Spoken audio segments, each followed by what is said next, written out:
welcome back to the Balanced Blonde podcast, Soul on Fire.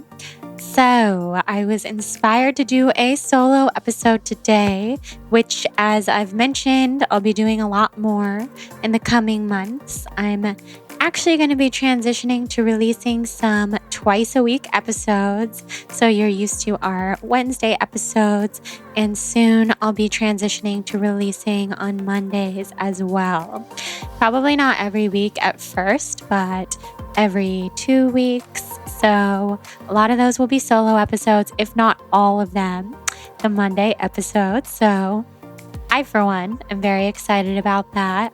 I know when I listen to a podcast and I'm really into it, I prefer for there to be twice a week episodes, just saying, because then you get more of what you love, topics that you love, topics that you're into.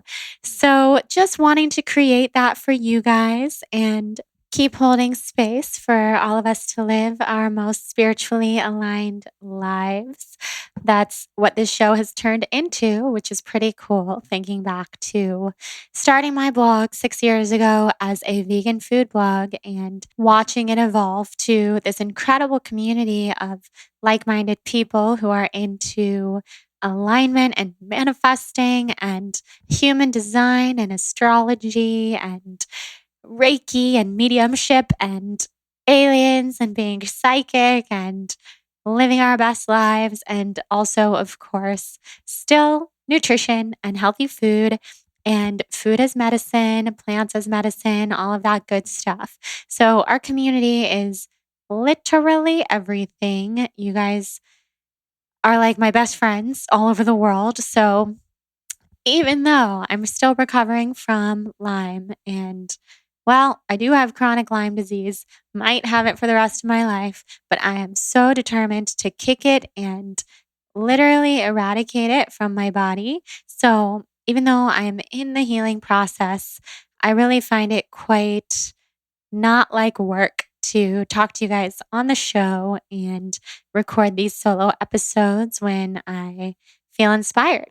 So today's episode is all about something that you guys have been requesting for a long time, and I've been excited to talk about it more, and that is why I don't drink alcohol. So you might know my journey with alcohol, which I'm going to tell you the whole entire thing, kind of culminated this year in 2019, January, which literally feels like yesterday. I just have to say, how is it already April? What on earth? When I decided that this would be the first year of my life that I didn't even have a sip of alcohol, even though I've been working toward that for several years now and have honestly not been interested in alcohol in as long as I can remember. But we're going to start from the beginning, tell you the whole story. Back when I loved alcohol, back when I was a total party animal, and this is definitely not an episode to tell you what to do or to tell you that you're not a spiritual person or a healthy person. If you do enjoy alcohol, if you do enjoy the occasional glass of wine or cocktails with friends, or even if you drink every night, I have no judgment toward you or toward anyone. I think the important thing is to tune into yourself and ask yourself, what are your reasons for why you do what you do, whether that be drinking alcohol or the way that you eat or the way that you exercise or the way that you show up in your relationships and friendships. And for me, when I asked myself, why am I drinking, even though it's super occasional, I was only doing it because I felt like other people wanted me to. And because I felt like if I didn't, then I was going to be ostracized or it was just too abnormal. I didn't want to be an abnormal person. And now, these days, I embrace being as different as possible. We are all so different. If not drinking alcohol makes me abnormal, then I love being abnormal. As Jonathan always says about me, I'm not from here. I'm a human who's not from this planet. I'm probably not even human. That's how I feel most of the time. So if I don't drink alcohol and somebody has a problem with that, then that problem doesn't really have anything to do with me, and it has a lot more to do with them. So, this episode is definitely not to tell you what to do. It's also not to come off as preachy or even educational. I mean, hopefully it's a little bit educational, but this is more just my own journey. But really, I hope that if you're in a similar boat to me and you don't enjoy drinking alcohol and you feel maybe really different for it or alone or like you don't fit in with your friends anymore or ever, then this episode's for you because I want you to know that you're not alone. You're not even close to being alone. There are so many of us in this high vibe consciousness right now of not being interested in alcohol. So let's get into my journey, shall we?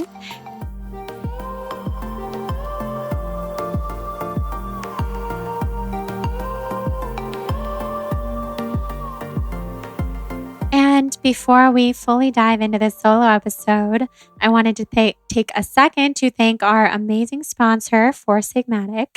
Four Sigmatic, as you guys know, is my favorite brand, longtime sponsor, the brand that I use every single day without fail, always.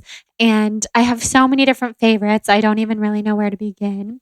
But you can head to foursigmatic.com/blonde to check out a bunch of my different faves from their chaga, which I use every day, which has different properties in it and different adaptogens like eleuthero, which is really helpful with Lyme. It's anti-inflammatory and it tastes really good. Also has a little bit of mint in there. I also love their mushroom hot cacao.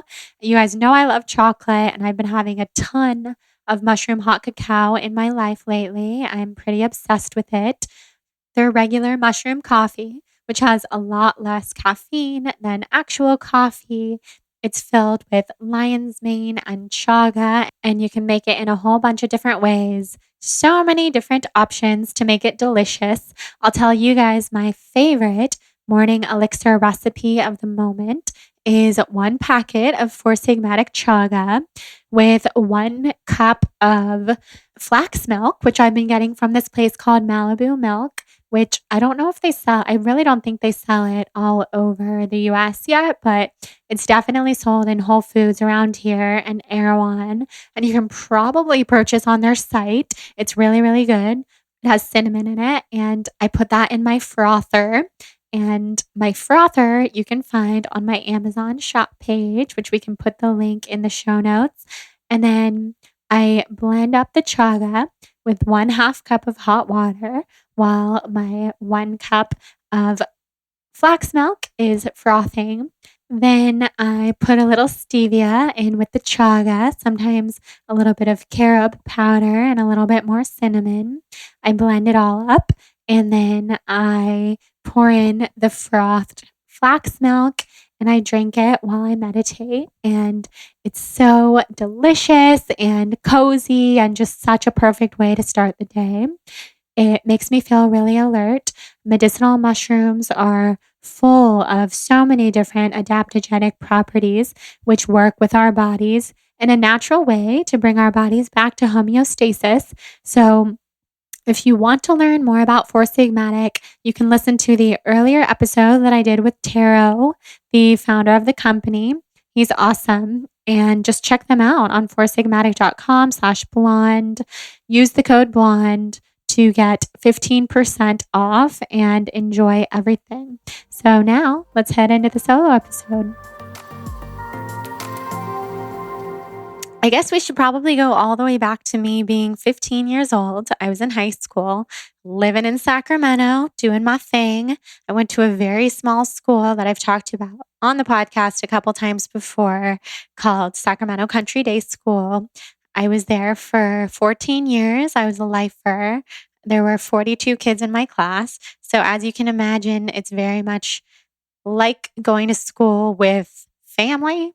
Probably like a little bit similar, not that different from being homeschooled because it's such a small school, totally artsy, creative, liberal arts school, not about the athletics or anything.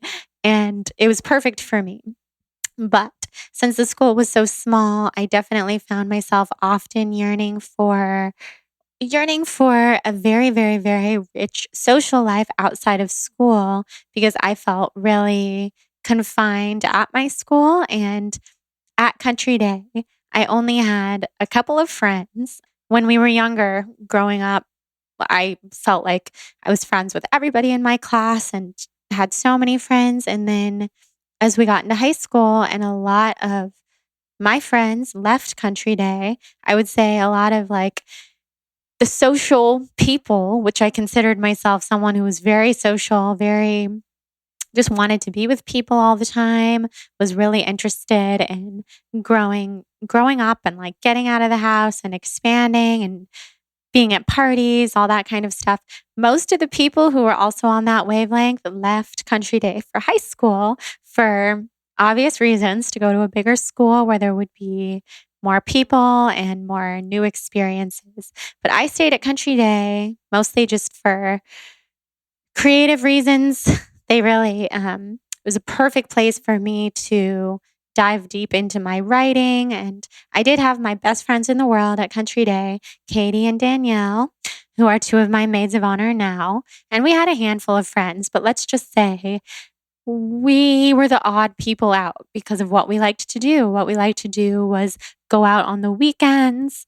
We liked to drink. We were pretty rebellious in certain ways. So I started drinking when I was 15. I was at a party at our friend Brian's house, who did not go to our school, and it was New Year's Eve, and we drank. And basically, that night I took 9 shots of vodka. Yes, you heard me correctly. I took 9 shots. I also smoked weed for the first time out of a bong that night. So I was completely high and drunk, totally wasted.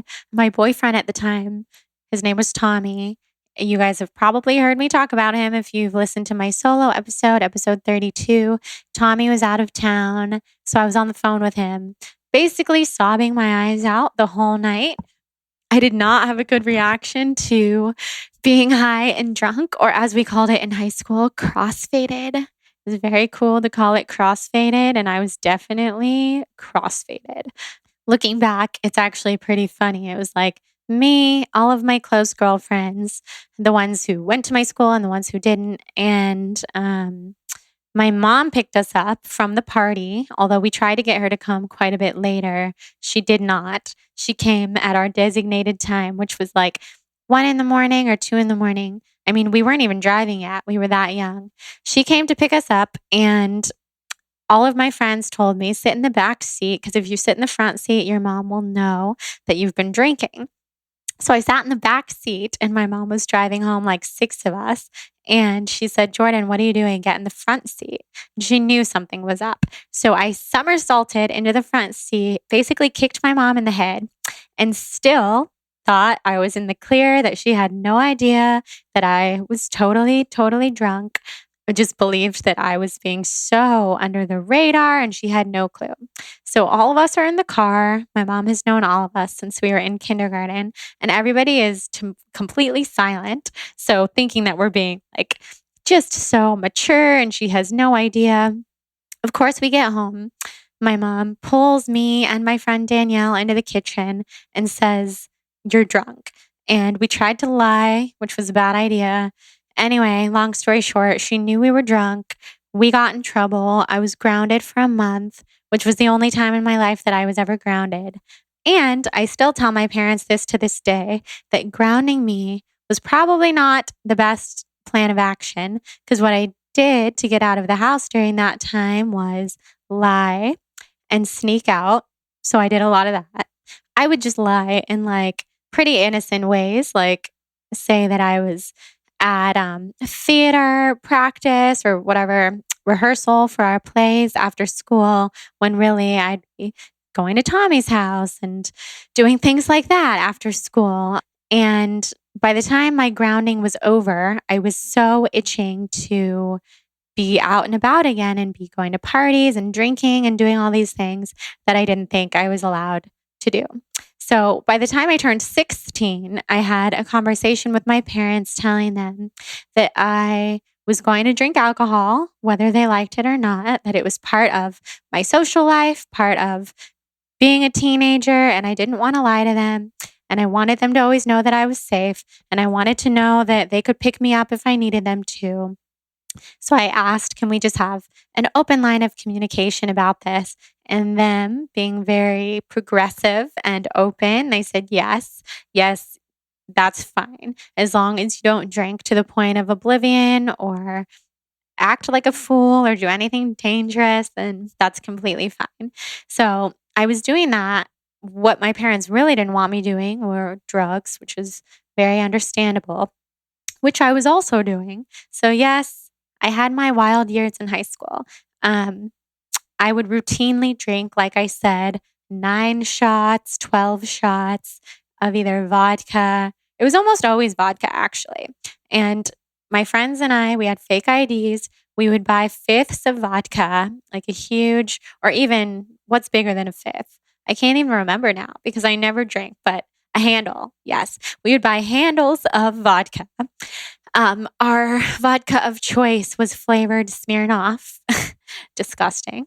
Everything from watermelon to marshmallow, Smirnoff, blueberry. We would put it up in the attic at one of our friends' houses. I won't say who, even though we're super open about it now, but I don't know, in case her parents ever hear and in case they're upset about it, even though it was a long time ago. We'd put it up in her attic and we would have these raging parties where we would invite just everybody, like hundreds of people would show up from all different schools around Sacramento. And I feel like that's how it goes. Kids in high school hear about a party, and even if they don't know you, even if they don't know you or your friends' friends, somehow they find out about it. They show up, they drink your alcohol. And we thought having a party meant we should be supplying alcohol for all these hundreds of people. So who knows how much money we were spending, which for me, it was babysitting money on alcohol. And honestly, I loved the social aspect of drinking. Every time I drank, including that very first time that I got very drunk and got grounded, I would usually throw up in the morning from drinking so much and be really hungover for a few hours, eat like a really greasy meal, feel a little bit better, and then be completely fine and bounce back, which I guess is a product of being 16 years old and young, being able to handle alcohol that way. But I loved alcohol because I loved parties, I loved being social. And I really do think it had a lot to do with going to such a small school and feeling kind of stifled in that way and just wanting to be out and about and be around as many people as I could. And I loved just, it wasn't like the act of rebellion. I loved partying. And it's so funny because now I don't, but we'll get to that. So, all of high school, pretty wild. Many of you know from my solo episode 32, that the love of my life at the time was, unfortunately, ended up being a drug addict and fell in love with some of the drugs. I was never doing those hard drugs with him. I was smoking a lot of weed and eating edibles, and who knows what our edibles were laced with, because I know they were laced with some bad stuff quite a bit of the time. And what else? I mean, I had a few times where I did some crazy stuff, took mushrooms. I lived like right outside of Davis. Well, I lived in Sacramento, which is right outside of Davis, which is very much a hippie town. And they would have this thing called the Whole Earth Festival. And that was like a big time to experiment. So I experimented with a lot of stuff. And long story short, I really liked it. I really enjoyed it. All of my friends and myself were very into drinking. And I thought if people didn't drink, that they were boring. I mean, just going to go out and say it. I was one of those people who felt that way, not in a judgmental way. I just thought we probably won't get along. So then I went to college at LMU. I was in a sorority, Alpha Phi, and many people know that quite a big aspect of Greek life in colleges is drinking. And we certainly did a lot of that. I remember like having conversations with my mom, who was really just amused at how much kids would drink. Um, and my mom would say, like, when she was young, people just didn't drink that way. Like, people did not binge drink the way that they were binge drinking when I was in high school and college. And I would talk to her about it and say, yeah, I know it's kind of strange that it's so normal to binge drink into oblivion. Like, when I say binge drink, I mean like not just drinking to enjoy a cocktail, not just drinking to even get drunk. It's like get to the next level, just drink so much and then keep on drinking. And that was very much the culture in college. And LMU is not even a crazy party school. So I can imagine that even bigger schools would experience this to an even bigger degree. So continued drinking, just as much as I always had. And freshman year, sophomore year, I was pretty much out every single night, like with the exception of 1 or 2 nights a week. And I loved it. I was having a lot of fun. I was even totally fine in school and during the day and everything. I just had limitless energy. I used to say I didn't know what it felt like to be tired. I just literally didn't know what that feeling felt like. So by the time I turned 21, I was studying abroad in Florence, Italy.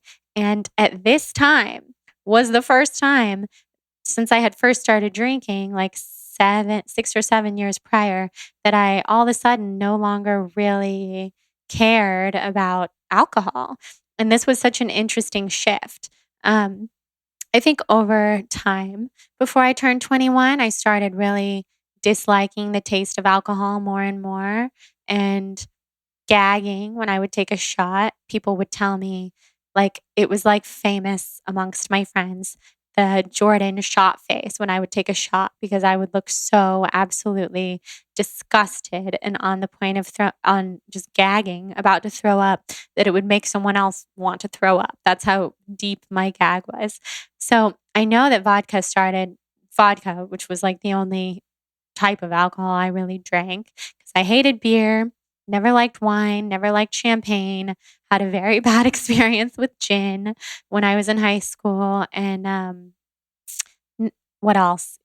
Tequila, I would have occasionally. So I started just like gagging at even the thought of it. So when I was studying abroad, and of course, like clubs and bars and everything are a huge part of nightlife in Italy and Europe. And all of a sudden, I just like didn't care about it at all. And in Europe, people were not going out until like midnight, 1 in the morning. That's when you leave to go to a bar or a club. And all of a sudden, I just was so not interested. And at the time, I felt like, ugh, this is such a inconvenient timing that all of a sudden I'm like not interested in clubbing and going to bars. And I forgot to mention before I studied abroad, my friends and I, we were so into going to clubs in Hollywood. And this is hilarious to me now because I cannot think of a single place I would want to be less than a club in Hollywood. But I was all about it. And all of a sudden, turning 21 in Italy, I didn't want to be in clubs at all or bars or drinking alcohol. I kept craving going on a solo trip to like Greece or coastal Italy, somewhere in Tuscany, and doing a yoga retreat. And I was like looking up yoga retreats and really wanting to do that. And I had been interested in health and wellness for years. I had been vegetarian and then vegan, gluten free, always into making smoothies, always into superfoods, and very into yoga also since I was 15. So I did have these two sides to myself. And I think all of the sudden I was realizing the wellness side was so much more me than the partying side. And I do believe people can have two sides to themselves. They can have hundreds of sides to themselves. We are so multifaceted. But I started realizing the Jordan that is so into taking care of her body and feeling well and not feeling sick and not feeling gross and bloated and allergic to things. Like, that is who I am. That's my passion. And everything else that I'm doing is starting to feel very off. So I kind of pushed myself while I was studying abroad to continue living that partying lifestyle. I never booked that solo yoga retreat while I was abroad. I instead went to the Pink Palace in Greece, which is like a crazy hostel. We wore togas, we got drunk, we skinny dipped in the middle of the night, and it was fun in its own right, but it wasn't what my soul was calling to do. And I do have this deep belief that when we're out of alignment with what our souls are wanting from us and what our souls are starting to tell us to do, then we will start to experience extreme anxiety. So that's what happened when I got back to college. I came back from studying abroad and lived in a house with 6 of my friends. I was still in Alpha Phi and very much still living this life. And being in Italy had really opened my mind to what else is out there. And I got such a taste for culture and writing. And I was so passionate about my writing. I was writing a novel, something that I started when I was in Italy. And I just started yearning to be out of school. And I felt like, okay, if I can be out of school and out of this environment where everyone likes to party, then I won't feel the pressure to party with them, just to be a part of everything and to still stay close with my friends. I will be able to do my own thing and not judge myself, because I wasn't really worried about anyone else judging me. I just knew I would harshly judge myself if I wasn't doing what everyone else was doing, quote unquote. And over those years, those last 2 years in college, I started to feel really, really, really out of alignment with my soul. I had a therapist, and I remember him telling me multiple times, if you would just like quit your sorority and move out of your house and maybe live with just one friend or something, you would feel so much better. Your anxiety would go away. Throw yourself into the yoga community, because I was doing a yoga teacher training at that time. And I just remember thinking, you don't know what you're talking about my therapist. Like, you don't know what it's like to be in college, and I'm not going to isolate myself. That just sounded horrifying to me, although it also sounded really amazing. And looking back on it, I really wish I would have done it. But I don't have any regrets, because I think it all played out the way that it was supposed to. So, continued getting more and more out of alignment with my soul, developing more and more anxiety, staying in a lot more. And every time my friends would go to like Hollywood or anything, I wasn't interested. And I was starting to I put my yoga teacher training first, and that was really helpful for me because it conflicted with a lot of the other obligations that I had, sorority wise and that kind of stuff. So I chose the yoga teacher training. But then when I moved to New York, I graduated college, moved to New York for grad school, and I was finally in a place where it was just me. And some of my friends moved as well. And I lived with my best friend, Katie, but I was no longer Jordan, part of this sorority, part of this larger group and everyone's friend, that kind of thing. These are the ways that I viewed myself and the stories that I told myself. I was like Jordan, this independent woman living in New York City, and I could be anyone I wanted to be and do anything I wanted to do. And from there, I decided health is my passion and I'm not interested in alcohol. So this was great, because when I started grad school, everyone who I met and became close to in grad school only knew me as the blonde vegan. That was my blog name at the time. And someone who we would go to bars after our classes ended, our night classes, and I would get water. And like once in a blue moon, I would have a drink. I wasn't totally abstinent from alcohol at the time, but almost always, like my best friend from grad school, Paul, would order me a water at the bar, and he would have a drink and everyone else would have a drink, and nobody judged me.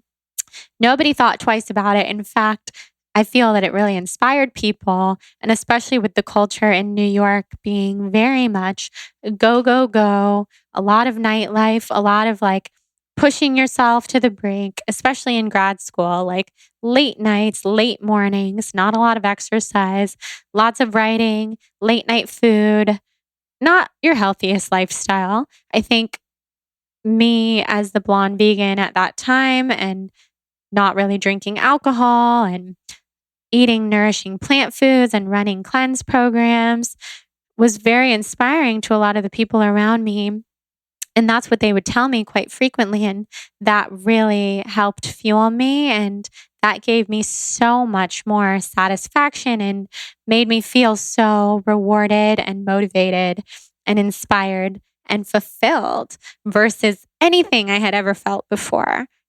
Drinking and partying and staying out late had never really been fulfilling to me on any deep level. The only thing that was fulfilling about it was that I felt like I was making people happy and that I was bonding with my friends. And all I've ever wanted is to bond with people and be with the people that I love and be dependable for the people that I love and have a good time. I think life is so meant to be enjoyed. And I thought I was doing what I was supposed to be doing to enjoy life, when really looking back on it and thinking about some of the conversations I had with my therapist at that time, I literally told him that moving out of LA will be great because I won't have any social obligations to anyone. And he looked at me and said, "Do you realize you just talked about your social life as a social obligation?" And I said, "Oh my God, you're right." And that was a huge realization for me. And ever since then, all those years ago, I have tried very hard to look at my social life as something that I want to do, friendships that I want to maintain, activities that I'm interested in, and never feel obligated to do something. And of course, obligations still pop up, but I think at the time I was feeling that way about my entire life. So my anxieties were through the roof. I had so many issues at that time. I had insane insomnia. I was never sleeping. I was obsessed with Tommy and wanting Tommy to be better. And Tommy's addictions were extremely bad at that time. And we were not dating, but we were so close. We talked every day, and I saw him all the time. And he visited me all the time in LA and then New York. And it was very, very, very heart shattering and awful to watch the person that I loved the most in this whole entire world deteriorating before my very eyes and just becoming a shred of who he was. So I was really suffering mentally. And I think that I got to a point where when I was still drinking heavily, I was sobbing constantly. Every time I drank, it would be like the first time I drank alcohol. I cried and cried and cried and sobbed in my friend's arms. I wasn't happy. And I put on a happy face and probably seemed totally fine to even myself. But when I was drinking alcohol, I couldn't hide my real emotions and I wasn't happy at all. I was a mess. And God, such a mess. I didn't think I would ever be able to let go of Tommy, and I knew we weren't right for each other. And I was so worried about him. And I just thought I was destined for a life of caretaking and being with someone who wasn't really the right person for me, but our love was so strong. So when I really stopped drinking alcohol, I didn't have those super high, or should I say, I didn't have those super low lows anymore. Those really low lows that I would get from drinking and sobbing and being hungover and these weird things happening. And looking back on it, I think the universe was pointing me in that direction for so long, even by having me date someone at the end of college for a year who was a functioning alcoholic. And I would make all these excuses in my head about how much he drank and how much he loved drinking, etc., etc. And now I can see all of this was the universe showing me alcohol in your life is not positive. And so when I went through like that very traumatic time when I lived in New York, which I talked about in a recent solo episode about manifesting money, when my family lost a lot of money in a Ponzi scheme, I think if I had been leaning on alcohol or drugs as a crutch, I would have totally spiraled at that time. It would have been deeply unhealthy. But instead, I focused on my health and well being. I focused on my career. I focused on my very positive friendships and my family. And I came out of it really strong. That was 5 years ago. And I feel like I'm so proud of everything I've built from that rock bottom. And alcohol has played no part in that whatsoever. So, needless to say, living in New York and living on my own was quite wonderful.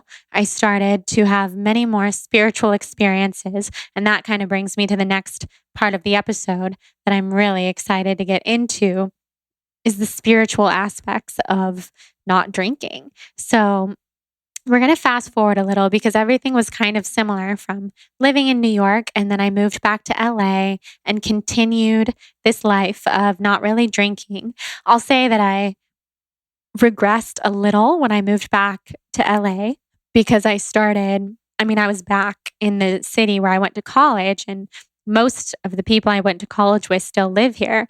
So for a little while, I tried on that old lifestyle again, not to the same degree, but just a little because I still wanted to connect with those people. And then I realized I can be me and not drink. I can be even more me and not drink.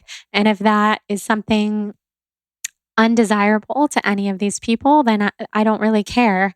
They're not really my friends. And I can't say I've lost any friendships over not drinking. So I think it was all quite easy to really not drink.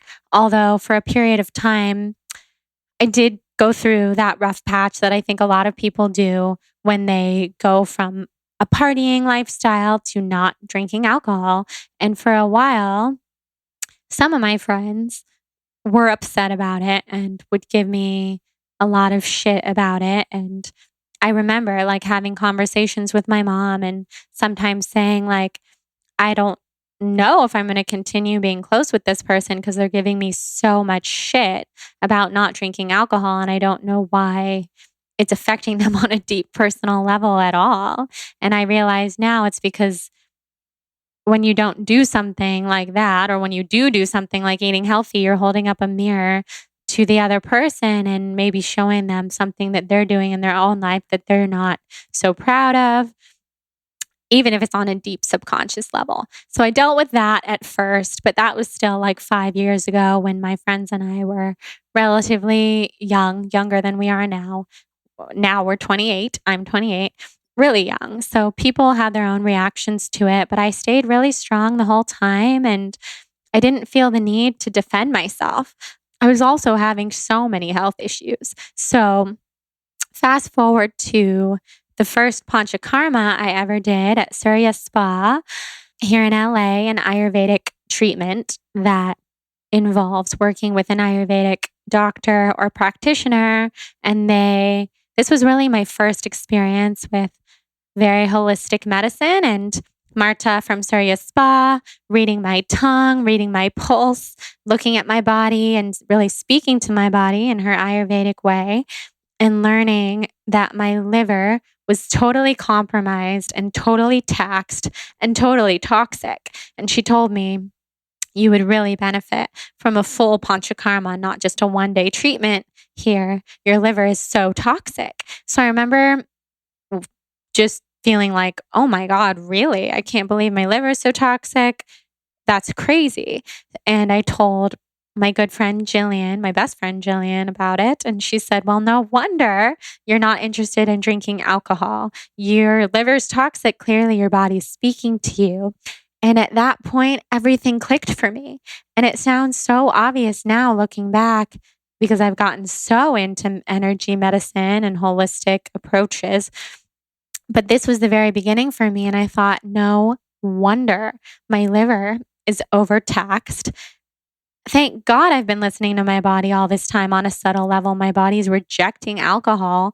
It sounds disgusting to me. I can't even muster to take a sip of a drink if I wanted to, because this is what my body's telling me. So that was a huge step. Since then, I've embarked on so many different forms of detox to detox my liver. And I've since learned that, of course, I have Lyme disease and toxic mold poisoning and mast cell activation syndrome and something called the MTFHR genetic mutation, in which I do not detox toxins properly. So I need to do a whole host of other things to really detox effectively. And that's another reason why my liver was so overtaxed, where maybe someone else who was living a similar lifestyle to me wouldn't have been quite as affected as I was. But I certainly was. And that was a huge wake up call. And since then, I've gone on quite the spiritual journey, and I've learned so many things about myself that show me why alcohol is not in alignment with me living my most conscious, most high vibrational lifestyle. And probably the first of those things was when I started doing Kundalini yoga about 2 years ago, and being able to access this higher realm of consciousness for myself for pretty much the first time, where after a full class of Kundalini breathwork and Kriyas and chanting and all the different things that encompass a wonderful Kundalini class, I would be in Shavasana and able to access my higher self and see visions of who my highest self is and what she wants for me. And at the time, I didn't know what was going on. I was like, oh my God, I'm becoming psychic. This is amazing. And on another note, I think we're all psychic and we all have access to not only our higher selves, but to other realms that exist in other places in parallel conjunction with where we are now. So during those Kundalini Shavasanas, I would see myself as someone who completely abstained from alcohol, sugar, non vegan food, and a bunch of other things. And this was really interesting to me because at the time I wasn't vegan, because I went from being vegan to not being vegan anymore. And I started feeling this deep, deep, deep pull and desire to be plant-based, be vegan again. Around this time, I started feeling a desire to really abstain from alcohol, even though I was barely drinking at all, but I was still drinking on special occasions or to make other people happy, quote unquote, or things like that. And Kundalini is what really inspired me to get in touch with myself and speak to myself. And what my body would tell me loud and clear was plant-based veganism. Your body wants the plants, wants that clean, nourishing food. There's nothing to be afraid of with clean, nourishing food, because I did have some fears since I had kind of been this very public figure with my eating disorder recovery, recovering from orthorexia, which is the obsession with healthy food. And what my higher self started telling me was, you've never had a problem. The healthy food was never the problem. The problem was totally separate. The problem was totally separate from the healthy food. And I was able to distinguish what my eating disorder, what my issues really stemmed from, and what had actually been healing me and helping me all along was the plant foods. Definitely not as limited as I had made it at that time when I was still young and learning and going through a lot. But the plant foods were calling me home. And I feel like the plants were literally speaking to me and telling me that they would heal me and heal my hormones. My hormones were wildly out of balance. And I felt at this time like basically between 5 years ago and 2 years ago, my health was out of control. Like before the Lyme disease took over my body and made things even worse. My hormones were so messed up. I look back at photos and I can see I was just literally riddled with hormone imbalances, and I was eating in a really, really high fat, really high protein way. I was totally a carnivore. Like, I was eating so much animal protein and barely drinking, but and don't worry, I'm going to get back on the topic of alcohol in a second, but it's all so interconnected. I have to talk about the food piece too, because my body's starting to speak to me and tell me that this clean way of life was calling me home and was going to heal me, was literally everything. So I cleaned up. I also cleaned up all of my like cleaning supplies, the candles that I would use in my house, my beauty products, made everything completely non toxic, and started eating a vegan diet again. And I think that's where people who follow me on social media get confused. They think I've recently gone vegan again. I've been vegan again ever since I started doing Kundalini yoga, and Kundalini started speaking to me, my Kundalini energy, and sharing these things with me that would heal me. So I went pretty much vegetarian and then vegan, but I was calling it plant based, and just realized alcohol was never going to serve me, and became really confident in the fact that if I wanted to keep aligning with this high vibrational lifestyle that was so exciting to me, where I could get in touch with my higher self and release this anxiety that I had, and also release this deep attachment that I had to Tommy, my first love, that was actually really holding me back from falling in love or finding the right person or aligning with my highest self. And I know it was holding Tommy back from aligning with his highest self too. I kind of revamped everything. And that's when I was able to manifest Jonathan into my life. And now Jonathan and I are getting married this year. For anyone listening who doesn't follow me regularly, he's my twin flame, my soulmate, the love of my life. He's my everything. And when we very first started dating, I think we had like a couple drinks together. I think that's what a lot of people do when they first start dating. And then we talked about it and we agreed that neither of us like alcohol. Neither of us feel served by alcohol at all. We both don't prefer it. And we both were only drinking because all of our friends drink. So when we found each other, it was like magnetism. Oh my gosh, this is amazing. It was like this electric feeling of like, what do you mean? Now I have a best friend to do everything with, who I'm madly in love with, who also doesn't like to drink alcohol, who also loves to eat clean and plant based, who also loves exercise and health and wellness and is more of an exercise freak than I am. Oh my gosh, this is amazing. So to have that support with him was incredible. But I will say, for people listening who don't have that, maybe your partner loves to drink alcohol and you don't, or maybe you're still looking to call in your partner, you don't need to have that. But I would say finding someone who's on that wavelength, whether it be a friend or a family member, or someone that you meet in the Soul on Fire podcast tribe on Facebook, definitely have someone who is on that level with you, because the awesome thing is there are so many people on that level. You don't ever have to feel alone. It's amazing. And also, being in this blogging world has introduced me to so many like-minded people who also don't drink alcohol, like Ruby Warrington, who wrote the book Sober Curious. We'll put the link in the show notes. I think if you are not interested in alcohol, you should definitely read that book. Sahara Rose, who has an incredible podcast called The Highest Self Podcast. Shaman Durek, who's very anti-alcohol, who's been on this podcast a few times.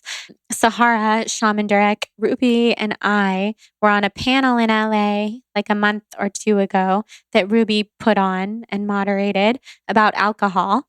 And Shaman Durek talked all about the spiritual reasons for not drinking alcohol and how it literally sucks our soul out of our body, dims our soul, dims our light, lowers our vibration. And I know Sahara talks a lot about that too. And I can just speak from experience with that when I do drink alcohol, and the few times that I drank last year, which were at 2 separate weddings, my vibration was lowered. I was so hungover. Now being 28 and never drinking, when I do drink, I'm so hungover. I'm literally hungover for 5 days, and my body is so sensitive. It's not even a choice at this point to not drink alcohol. It's just like if I did, I would be compromising my body and my health so much. And I do feel that a lot of conscious people are completely moving in this direction. And when I was first diagnosed with Lyme and starting to take Lyme medications and supplements and herbs, my doctor said to me, "Well, you don't drink, do you?" And the answer was no. But I was thinking in my head, like, most people do drink. So the fact that you're assuming that I don't, you must be able to see something in me that shows you that I wouldn't be interested in alcohol, also because I'm sick. But I'm also thinking anyone out there who suffers from hormone imbalances and Lyme disease and chronic illness and autoimmune issues, alcohol is just not something that's going to make you feel better. It's not going to serve you. It might feel like an emotional band aid or a social lubricant, because that's what it is. But you can learn to live without it. And what I love is like getting high on life without all of it, without any of it. This spiritual path of eating clean, treating my body like a temple, detoxing regularly has been so much more rewarding and fulfilling and exciting to me than alcohol ever was. And I view my body as such a place of healing. And this is my vessel for living on this earth. And like I said before, I feel not even human most of the time. So, this physical vessel, keeping it grounded on this earth, is everything I have. I can easily fly up, and away in my head, and being grounded, moving, being physical, doing yoga, meditating, literally feeling my feet on the earth, getting in nature, grounding. These things make me feel so good. Whereas something like alcohol or unhealthy food or non vegan food makes me feel so out of my body and yucky and gross and like something I have to, I don't know, detox from. So I have this super, super, super clear vessel now, even though I'm sick and I'm healing, and I just don't want to mess with it.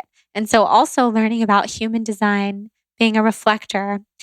Thank you, Jenna Zoe, for opening my eyes to this human design lifestyle. And if you don't know about human design, you guys can listen to my first episode with Jenna, episode 78. We also have 2 other episodes together, but 78 is the perfect one to start. Learning about being a reflector, I see reflectors, we're 1% of the population. We are so sensitive to energy around us, to toxins, to toxic environments, to everything. So, no wonder alcohol could so greatly impact my system now and my nervous system and make me feel so off balance. So, projectors as well can feel that way, other non energy types. I just believe so wholeheartedly in treating our bodies like the pure temples that they are. And I love looking back on my life and thinking of my 15-year-old self being obsessed with yoga and becoming a yoga teacher and eating vegetarian and gluten free. Because even though I was drinking alcohol and living my wild, rebellious lifestyle, my soul was always there. Like, it could actually literally make me cry talking about it. My soul always knew what she wanted and came here for a reason. And now getting in touch with my soul and letting my soul guide my choices and not just be this tiny little voice buried deep within my body has been the coolest thing in the entire world, and has been so exciting and so fun to be able to just live guided by my soul in alignment with what my soul, my highest self wants. So, a few of the things that I do to get in touch with my soul every day are I meditate. I think I told you guys I've been doing the Joe Dispenza meditations on YouTube every morning. They're 45 minutes. I love the one called You Are the Placebo. And we'll put that link in the show notes. I know 45 minutes is kind of a long meditation for some people. So if that's too long for you, you don't have to do a guided meditation. You can also just sit for 10 minutes, 20 minutes and get in touch with yourself. I love listening to this 417 hertz healing music. It's also on YouTube. Something that I also like to meditate to, keeps me very much in touch with myself. I do a lot of journaling, intention setting. I am aware of the moon cycles. I release on the full moon negativity, anything I'm holding on to. I call in intentions and what I want, what I'm looking for on the new moon. I have a very strong manifesting practice. I look to teachers of mine like Abraham Hicks and Lacey Phillips and so many others for guidance on that path. I really believe in the law of attraction. I do a lot of Kundalini yoga. I do a lot of physical vinyasa yoga. And I eat a really pure, really clean diet. And that has really been my saving grace with everything. So moving back to plants has been so healing. I had 2 alcoholic drinks last year. This year I plan to have 0, including at my wedding. I believe so much in plant medicine, from ayahuasca to psilocybin mushrooms to marijuana. I'm not a big marijuana person, but a lot of people who I love and feel very close to love marijuana and the effects that it has on them. I do love CBD. CBD is amazing. And I just think we can totally get by without alcohol. And I know there are a lot of people out there who are going to say, who do say, like, to each their own, and mindful experiences with alcohol can be very spiritual and very beautiful. I can't speak to those personally because I have never really had a mindful experience with alcohol, but I'm sure it exists. And if that's something that you're interested in, go for it. I would never judge you. I would never find myself above someone else because I drink and they don't. I think to each their own. And if you enjoy drinking and you love it, that's fine. But my passion in this life is like treating this physical body with so much love and so much care. And the things that I spend time doing, like my healing treatments from Lyme, like infrared sauna every day, like the coffee enemas that I do twice a day, the Gerson therapy that I'm studying right now, healing through plants, which is a huge, huge passion, exercise, meditation, all these things that I do to raise my consciousness. I would just, I don't feel in alignment with drinking at all. So that's why I don't drink. I also just I just care so much about my body and how my body feels. And that's why it's not worth it to me. If somebody says, please, please just try this drink, it tastes really good, or please have this sip of champagne because I want you to celebrate with us. It's not about that for me. I can have fun and celebrate and everything. It's not about the alcohol. It was never about the alcohol. And I think that's something that society could work on releasing, is why do we feel like we need alcohol to celebrate, or food or sugary food to celebrate, or taking your child out for ice cream because they did great on a test. I think these vices that we have, like alcohol and sugar and certain unhealthy animal foods, they're all a band-aid for something so much deeper. And I'm so committed to doing that deeper work. And whatever that looks like for you to do the deeper work, I'm totally in support of. And if you are a young person who also doesn't like to drink alcohol, I feel you. You are totally not alone. I felt really alone during those years where I was finishing up college and I was like the only person who didn't like staying out late and drinking. Or at least I felt like I was. I know there were other people. I used to envy people at my school who would just stay late in the library and not go out. And I don't know what their social life looked like, but I envied them. And it's so funny looking back because I could have just been them. I could have just done that as well. But I didn't. And it was all part of my journey. And so when I say things like getting sick with Lyme disease is my greatest gift, has been one of my greatest gifts in this lifetime. And people get all up in arms about it when I say that sometimes. People who are like, how can you say that? Because Lyme disease has taken people's lives away from them. And trust me, it has taken my life away from me. Everything I've known about my life, I've been bedridden for a year and a half. And when I'm out of my bed, it's because I'm forcing myself to be. And it's really hard. And it has not been a walk in the park. It's been so difficult. I've given up huge aspects of my career. I've given up so many opportunities. I don't work with an agent or a manager or a podcast network or anything because I know I'm at my absolute limits. Like I want my brand to grow, but I can't take those steps right now. So it's actually been really beautiful because my brand has grown in really organic ways. I have all of my podcast guests over to my home. I'm currently recording this episode in my bathrobe after taking a midday bath. I'm drinking adaptogenic tea. I have my candles going, my crystals. I have Hudson with me, and I wouldn't trade it for the world.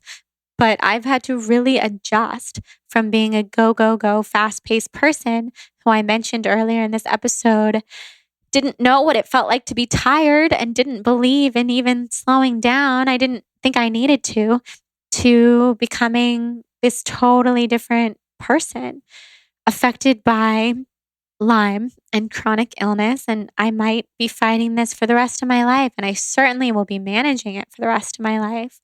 So when I say Lyme has been my greatest gift, I really mean that because it has brought me back into my body and given me the gift of realizing that alcohol and animal products, among many other things, saying yes to anything that I actually don't want to do, was all hindering me from being in my highest vibration and being my highest self. And all I want is to be the highest version of myself. I love to channel. I love to tap into my psychic abilities. I'm channeling so much for you guys right now. My manifestation course that I cannot wait to bring into the world and birth into this community. I wouldn't be able to manifest at all if I was juggling my old partying lifestyle with what I do now and with podcasting. So, all of that to say, that's why I don't drink. And I'm really happy with where I am in my life. I feel really blessed to have a fiance who also does not like to drink. Like it's about to be Friday night. It's Friday evening right now. And Jonathan and I are getting massages tonight, staying in. We might go to yoga. We'll probably hit up Erewhon for some food and bring it home. And that's our life. And I don't compare our life at all. And the amazing Jessie DeLoe, who was just on this podcast, said that the key to happiness, to her own happiness, is not comparing her and her family's life with anyone else. And I've found that I'm in a position now where I really don't compare. And it feels so good. And me and Jonathan, the way we live our life is just exactly the way that I love it and he loves it. And that's really all that matters. And we're so happy and I'm so grateful. And I'm sure my 15-year-old self would have thought my life now was like, what? Like that sounds so boring. But it's amazing. It's so full.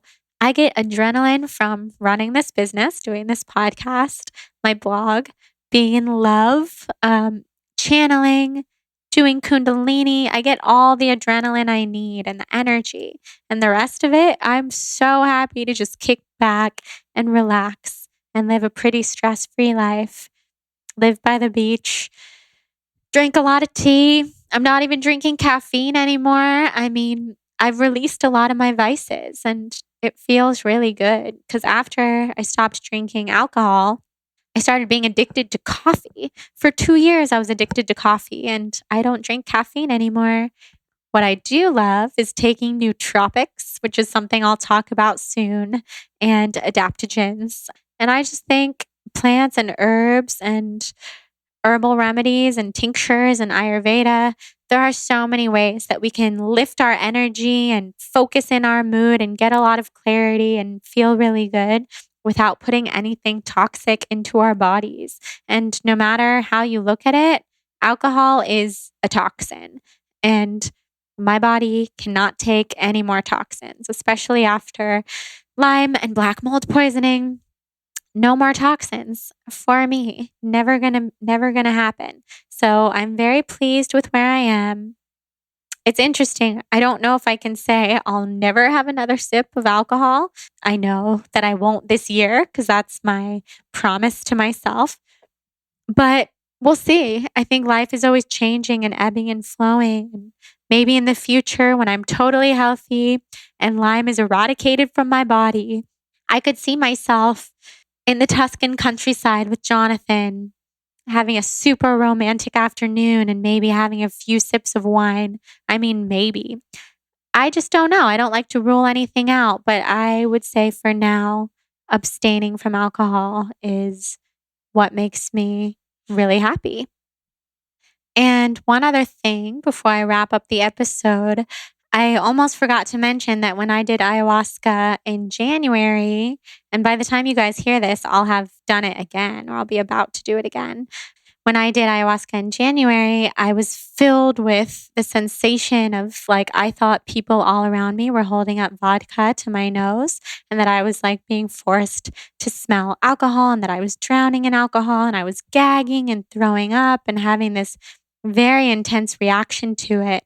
And it was so obvious to me that it was my higher self and plant medicine ayahuasca telling me never to drink alcohol again, that alcohol is not something that I need whatsoever and not to feel guilty about that. So even though I just said who knows about the future, I kind of have a feeling I won't be returning to it ever because I just don't want to.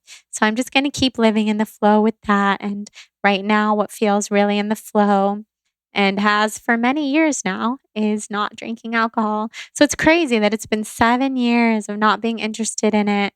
It's been like 3 years of really barely drinking it at all. Probably like 5 drinks total in the last 3 or 4 years. And now, no more, never again. I'll probably post on my Instagram story some fun pictures of me from college partying so that you guys can see who I once was. I'm still me. My soul's always been in there, but it's always fun to look back and see how much things have changed. So if you're interested in becoming more sober curious, then I definitely think you should check out Ruby's book, Sober Curious. Join our Soul on Fire podcast tribe on Facebook and chat. I know you'll find a lot of like-minded people there. And just know that you're never alone. And if you're in college and you're listening to this, or you're in high school, or you're in your late 20s or early 30s, or wherever you are, and you feel like an outcast because you're not interested in alcohol, just know you're not an outcast at all. You're totally fine, totally amazing, normal, your version of normal, abnormal, which is even cooler. And we all get to choose how we live this wildly amazing life and be in tune with our highest vibrational selves. So that's what I have to say about alcohol. I love that I get to have these conversations with you guys, all of our amazing like-minded humans. Thank you so much for being here. I'm really excited about this manifestation course that I'm creating for you guys. If you want to be on the list to be among the first to hear about it when it releases, email Jane at thebalancedblonde.com. That's JANE at thebalancedblonde.com, and she'll put you on our master list to receive all the information when the course launches. Also, if you feel inspired to rate and review the podcast, if you've been listening and you love it and you feel connected to me, then I would love a rating and review of the show on iTunes. And then you can just take a screenshot and email it to me at jordan@thebalancedblonde.com. And I'll send you my Soul on Fire yoga ebook, 400 pages of awesomeness, or also my blogging tips and tricks ebook, whichever one you want, or I'll send you both. I really don't mind. I'm so grateful for you guys listening and taking the time to rate and review. So thank you so much for being here. You guys are amazing. Have an awesome Soul on Fire day, and tell me what your relationship to alcohol is, either on Instagram, comment on my latest photo, or send me an email. Usually Instagram's the best place to reach me, but wherever you feel comfortable, because I want to hear your stories and I can't wait. Love you guys. Mwah. Have an awesome day.